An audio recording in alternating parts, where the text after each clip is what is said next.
നമ്മുടെ മലയാളത്തെക്കുറിച്ചൊന്ന് പറഞ്ഞു തുടങ്ങിയാലോ? നമ്മുടെ ഭാഷയെക്കുറിച്ച് ഒന്ന് പറയൂ എന്ന് ചോദിച്ചാൽ സാജൻ ചേട്ടൻ എങ്ങനെയായിരിക്കും സംസാരിക്കാൻ പോകുന്നത്?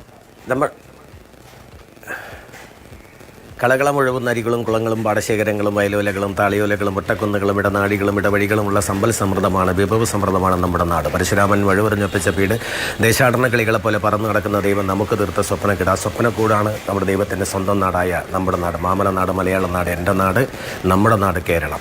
പാടും പുഴകളും മോടികുട്ടും മലരണി കാടും നീളെ കളകളം മുഴുവൻ കാട്ടിച്ചോലയും മാമണിമേടും വെള്ളി അരഞ്ഞാണം പോലെ തുള്ളിത്തുളിക്കും കടലും കായലും നീലമലയും പീലി നിവൃത്തി നിന്നാടും കൊച്ചു കേരളം മരുതകത്തോപ്പും.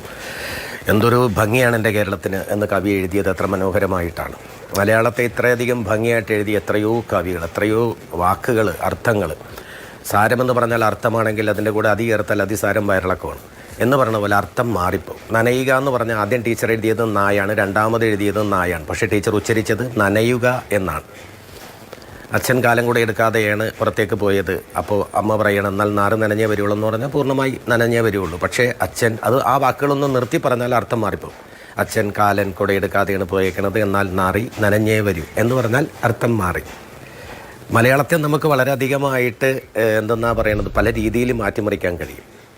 മലയാളത്തിൽ തന്നെ ഒരുപാട് വാക്കുകൾ ചൊവ്വേന്നേരം നമ്മൾ പറഞ്ഞില്ലേ. ചില ആൾക്കാർ പറയാറുണ്ട് ഇന്നൊരു ക്ഷണം അതോടെ പോവുകയാണ്. ക്ഷണം മരണമാണ്, അല്ല ക്ഷണം സ്വീകരിക്കലാണ്, ക്ഷണനമാണ് മരണം. പക്ഷെ എന്നാലും ആൾക്കാർ ക്ഷണനം എന്നൊക്കെ പറയാറുണ്ട്. അത് എനിക്ക് ഓരോന്നിനും അതിൻ്റെതായിട്ടുള്ള ഓരോ ജോലികളുണ്ട് അല്ലേ? അത് ഓരോന്നിനും ഓരോ വാക്കുകൾക്കും അതിൻ്റേതാണ്. അത് മലയാളം പഠിച്ചിട്ടുള്ള ആളുകൾ, മലയാളത്തിൻ്റെ പണ്ഡിതന്മാർ അവരെഴുതി വെച്ച നല്ല വാക്കുകൾ, അവർ പഠിച്ച വാക്കുകൾ അവരുടെ മുമ്പിൽ നമ്മൾ തെറ്റായി ഉച്ചരിക്കുമ്പോൾ അവർ നമ്മൾ ഉപദേശിക്കും. അങ്ങനെയല്ലാതെ ഇങ്ങനെയാണ്, കരി ആനയാണ്, കിരി പർവ്വതമാണെന്നൊക്കെ നമ്മളോട് പറഞ്ഞു തരും അവർ. അപ്പോൾ അത് കേൾക്കാനും അർത്ഥം മനസ്സിലാക്കാനും നമുക്ക് കഴിയണം എന്ന് മാത്രമേ ഉള്ളൂ.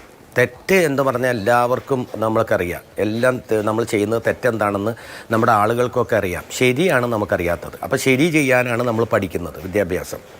എന്തൊക്കെയാണ് ശരി? ആ ശരി പഠിക്കാൻ വേണ്ടിയിട്ടാണ് വിദ്യാഭ്യാസം, അറിവ് നേടുക.